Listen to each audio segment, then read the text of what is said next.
সূরা number 2, সূরার নাম আল বাকারা, আয়াত সংখ্যা 286, রুকু 40, পারা 1, মাদানী সূরা। আউযু বিল্লাহি মিনাশ শাইতানির রাজীম। বিতাড়িত শয়তান থেকে আল্লাহর কাছে আশ্রয় চাই। বিসমিল্লাহির রহমানির রহিম। পরম করুণাময় মেহেরবান আল্লাহর নামে। আলিফ লাম মিম।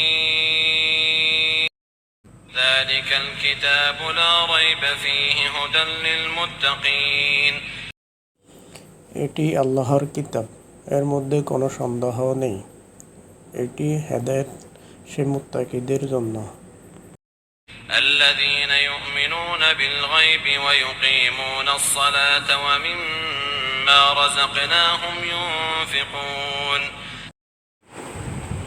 যারা অদৃশ্যে বিশ্বাস করে, নামাজ কায়েম করে এবং যে রিজিক আমি তাদের দিয়েছি তা থেকে খরচ করে।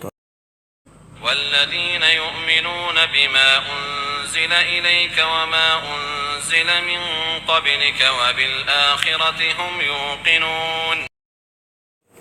আর যে কিতাব তোমাদের উপর নাজিল করা হয়েছে অর্থাৎ কোরআন, এবং তোমার আগে যে সব কিতাব নাজিল করা হয়েছিল সে সবগুলোর উপর ঈমান আনে আর আখিরাতের উপর ইয়াকিন রাখে। أولئك على هدى من ربهم وأولئك هم المفلحون। এই ধরনের লোকেরা তাদের রবের পক্ষ থেকে সরল সত্য পথের উপর প্রতিষ্ঠিত এবং তারা কল্যাণ লাভের অধিকারী।